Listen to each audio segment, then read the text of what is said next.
Hey guys, welcome back to today's video. So finally आज DNB ने अपनी official site में डीएनबी पीजी काउंसलिंग का शेड्यूल अपलोड कर दिया है। So myself doctor Amit Dubey, today I am here to help you out in your DNB counselling. So इस वीडियो में अपन देखेंगे कि कैसे आपको काउंसलिंग के लिए प्रोसीड करना है, कैसे इस बार की काउंसलिंग प्रीवियस ईयर की काउंसलिंग से डिफरेंट है, कैसे आपको चॉइस फिलिंग करनी है, कैसे आपको अपना रजिस्ट्रेशन करवाना है, क्या क्या फीस आपको रजिस्ट्रेशन के दौरान लगेगी। तो इस चीज़ सब इन्फॉर्मेशन मैं आप इस वीडियो में आपके सामने शेयर करूंगा और आपको पूरे टिप्स दूंगा। आप इस पूरे वीडियोस को आखिर तक देखिए, उसको कंपेयर करिए लास्ट ईयर से क्या क्या चेंजेस आए हैं इस बार की काउंसलिंग में।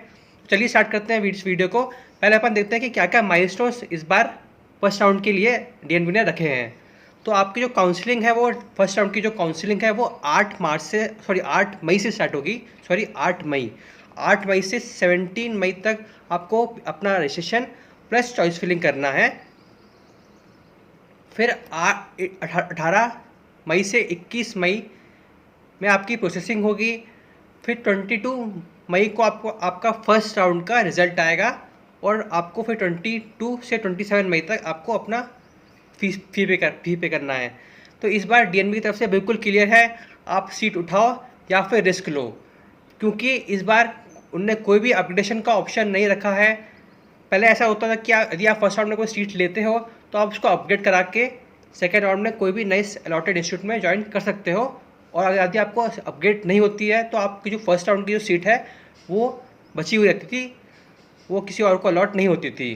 पर अब आपके पास कोई भी अपग्रेडेशन का ऑप्शन नहीं है इस बार। इसका बेनिफिट भी है, इसका डिमेरिट भी है।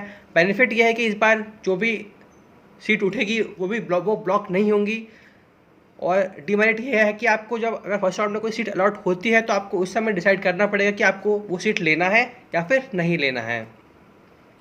तो आपको जो बेसिक रजिस्ट्रेशन करवाना है पहले, उसके लिए आपको www.counseling.nbe.edu.in की साइट में जाके आपको बेसिक रजिस्ट्रेशन करवाना है। वहीं आपको चॉइस फिलिंग भी करना है। तो ये अपना सेकंड पॉइंट था। थर्ड पॉइंट में उन्होंने ये कहा है कि आपका जो बेसिक रजिस्ट्रेशन है वो सिर्फ एक ही टाइम आपको करना है। आपका जो रजिस्ट्रेशन आपने फर्स्ट टाइम किया वो ही आखिरी फाइनल इन पर्सन राउंड तक लायबल रहेगा। उसके बीच में आपको कोई भी फिर से रजिस्ट्रेशन नहीं करवाना है। कुछ लोगों को फ़ी के ऊपर डाउट है, तो आपको 2500 रुपीज़ पे करना है, जो कि एक नॉन रिफंडेबल अमाउंट होता है। तो 2500 रुपीज़ आपको अभी फर्स्ट राउंड जब के लिए आप रजिस्ट्रेशन करवाएंगे तो आपको उस समय पे करना है, जो कि सिर्फ आपको एक ही बार पे करना है, और ये फ़ीस नॉन रिफंडेबल होती है। तो थर्ड पॉइंट में इन्होंने ये मेंशन किया है कि आपको सिर्फ सिंगल टाइम रजिस्ट्रेशन करवाना है, जो कि आपका पूरी डीएनबी काउंसलिंग के एंड तक लायबल रहेगा। फोर्थ पॉइंट में उन्होंने कुछ क्राइटेरियाज दिए हैं, तो वो क्राइटेरिया सब फुलफिल कर लेते हैं। तो मतलब उसमें ये मेंशन किया गया कि आपकी जो इंटर्नशिप है वो 31 मार्च तक कंप्लीट होनी चाहिए। जो फिफ्थ पॉइंट है वो है इंडिकेटेड सीट, जो आपका सीट मैट्रिक्स है वो लोग अभी ऑनलाइन अपनी ऑफिशियल साइट में वो लोग अपलोड कर देंगे। तो यदि आपको कोई भी अगर सीट में कोई भी राउंड में आपको कोई भी सीट अलॉट होती है तो आपको उस पर्टिकुलर इंस्टीट्यूट में फिजिकली जाके ज्वाइन करना है, और आप अपने जो डॉक्यूमेंट्स हैं उनको वेरीफाई करवाना है। 6 पॉइंट में उन्होंने ये चीज़ मेंशन करी हुई है। 7th पॉइंट में उन्होंने ये कहा है यदि आपको कोई भी सीट अलॉट होती है किसी पर्टिकुलर राउंड में, तो आपको 1.25 लैक्स, जो कि 1 साल की फ़ीस है, वो आपको फ़ीस पे करनी पड़ेगी। और यदि आप उस सीट को चाहते हैं तो आपको उस फ्रीज के ऑप्शन में क्लिक करके आगे प्रोसीड करना पड़ेगा। ऐसा ये लोग 7th पॉइंट में ये कहना चाह रहे हैं। यदि आप फ्रीज नहीं करते हैं, तो आपकी जो अलॉटेड सीट है वो फिक्स नहीं होगी। तो यदि आपको लग रहा है कि आपको उस पर्टिकुलर इंस्टीट्यूट को आपको ज्वाइन करना ही है, तो आप उस फ्रीज के ऑप्शन में यस क्लिक करिए और अपनी जो सीट है उसको फिक्स कर लीजिए। यदि आप उस फ्रीज के ऑप्शन को नो करते हैं तो आप जो पर्टिकुलर आगे वाली जो राउंड्स है उसके लिए ऑटोमेटिकली लायबल रहेंगे। तो इस बार उन्होंने एक फ्रीज का ऑप्शन ऐड किया है। यदि आप कोई भी पर्टिकुलर इंस्टीट्यूट आपको अलॉट होता है, आपको ये लगता है कि आपका जो पर्टिकुलर इंस्टीट्यूट आपको अलॉट हुआ है वो आपके लायबल है, यदि आप उसमें एडमिशन लेना चाहते हैं तो आप फीस के ऑप्शन में यस करिए, और बाद में फिर जो पेमेंट का जो वो स्टेप है उसमें प्रोसीड करिए, जिसमें आपको 1.25 लैक्स पे करना है, जिससे कि आपकी जो फर्स्ट राउंड की जो सीट है वो फिक्स हो जाएगी।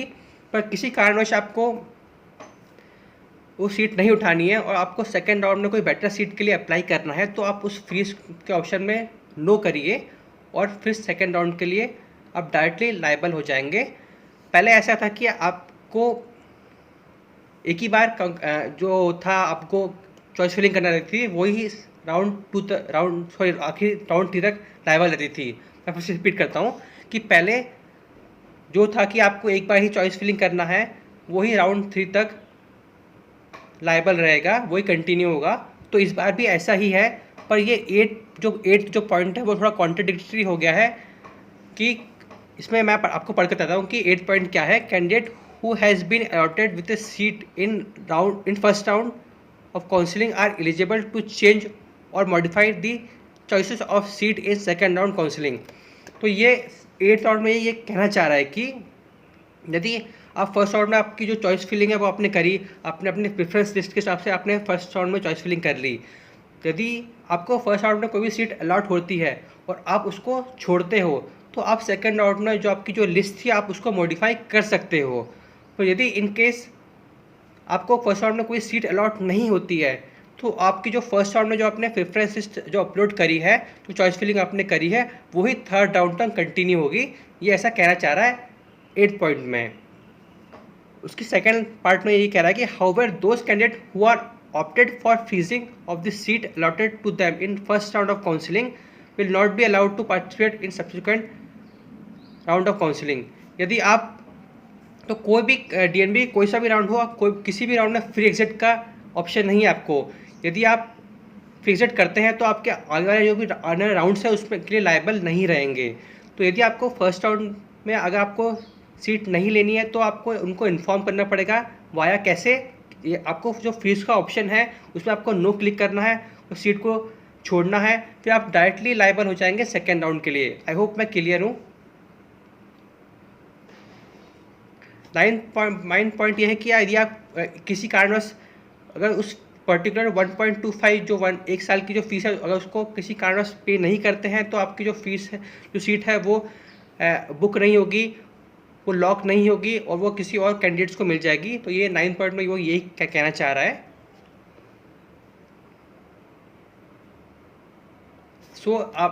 एक बार ये एक और नॉर्म रखा है इस बार जो ऐड हुआ है कि पिछली बार ऐसा था कि जो फिजिकली रिपोर्टिंग और डॉक्यूमेंट वेरिफिकेशन था वो मॉपअप राउंड के बाद ही होता था, जो भी आपको इंस्टीट्यूट अलॉट होता है। पर इस बार आपको सेकेंड राउंड के बाद यदि आपको फर्स्ट राउंड में कोई सीट अलॉट होती है और आपके उसके आपको लगता है कि वो सीट मेरे लिए लायबल है, तो आप उसको अगर बुक करते हैं, लॉक करते हैं, तो आपको जो सीट फर्स्ट राउंड में जो अलॉट हुई है तो उस अलॉटेड इंस्टीट्यूट में आपको उस समय नहीं जाना है, आपको सेकेंड राउंड काउंसलिंग के बाद ही उस पर्टिकुलर इंस्टीट्यूट में आके रिपोर्ट करना है। आई होप मैं क्लियर हूँ कि आपको सेकेंड राउंड काउंसलिंग के बाद ही आपको उस पर्टिकुलर अलॉटेड इंस्टीट्यूट में फिजिकली जाके रिपोर्ट करना है और अपने डॉक्यूमेंट्स को वेरीफाई करवाना है। पर लास्ट ईयर ऐसा होता था कि आपको जो भी सीट अलॉट होती थी वो आप मॉपअप के बाद ही ज्वाइन करते थे, पर इस बार आपको सेकेंड राउंड काउंसलिंग के बाद ही उस पर्टिकुलर अलॉटेड इंस्टीट्यूट में जाके फिजिकली ज्वाइन करना है और अपने डॉक्यूमेंट्स को वेरीफाई करवाना है। तो ये इनने 10th पॉइंट पे ये मेंशन किया है। सो इस बार एक बहुत बड़ा एडवांटेज है कि जो भी आपके जो नई सीट्स हैं वो सेकेंड राउंड में ऐड होंगी, तो ये बहुत बड़ा एडवांटेज होगा सेकेंड राउंड में जो अप्लाई करता है कैंडिडेट्स।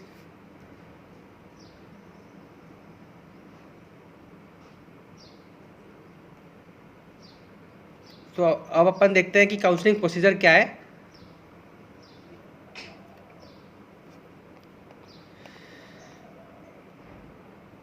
तो यदि आप फर्स्ट राउंड में अगर अप्लाई करते हैं तो आपको एक बेसिक रजिस्ट्रेशन करवाना है, अपनी चॉइस फिलिंग करना है। तो इस बार आपको जो फर्स्ट राउंड में आप जो चॉइस फिलिंग करेंगे वो आपको बहुत ही केयरफुली करना है, क्योंकि जो आप फर्स्ट राउंड में चॉइस फिलिंग करते हैं वही कैरी ऑन होती है थर्ड राउंड तक। तो आप जो अभी 8 से 17 तारीख जो अपनी चॉइस फिलिंग करोगे उसको बहुत बढ़िया तरीके से करना है। आपकी जो प्रेफरेंस लिस्ट है आप अभी से बना लीजिए, उसी के अकॉर्डिंग अपनी चॉइस फिलिंग करिए। तो यदि आपको फर्स्ट राउंड मतलब आपको 22 मई को जब आपका रिजल्ट आता है यदि आपको लगता है कि जो आपकी राउंड 1 की जो सीट है वो आपको नहीं उठानी है, तो आप फीस के ऑप्शन में जाइएगा, फीस के ऑप्शन आप नो क्लिक करिएगा और आगे उस सीट को रिजेक्ट करके और सेकेंड राउंड के लिए आप प्रोसीड करिएगा। और यदि आपको लगता है कि जो आपको फर्स्ट राउंड में जो सीट मिली है वो सही है, मेरे को उसमें ज्वाइन करना है, तो आप उसमें फीस के ऑप्शन में जाइएगा, यस करिएगा और नेक्स्ट ऑप्शन आपका जो फ़ी पेमेंट का आएगा, फिर वहाँ आपको 1.25 लाख की जो फीस है वो पे करनी है। फिर आगे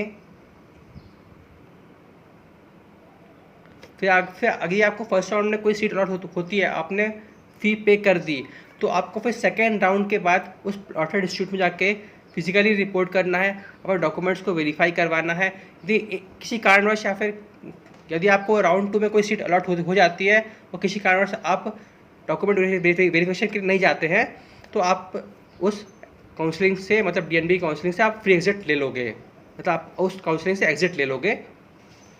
तो यदि आपको राउंड 2 ऑल इंडिया की राउंड 2 में कोई भी सीट अलॉट होती है तो आप उसमें ज्वाइन कर सकते हैं और आप DNB काउंसलिंग को छोड़ सकते हैं डॉक्यूमेंट वेरिफिकेशन के स्टेप में ना जाके।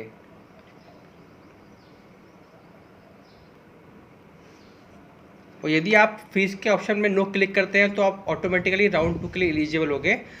ऐसा है कि जो फीस का जो ऑप्शन है तो आप वो उसको 2 बार अप्लाई कर सकते हैं, राउंड 1 और राउंड 2 में आपको 2 ही ऑप्शन मिलेंगे सीट को कैंसिल करने में।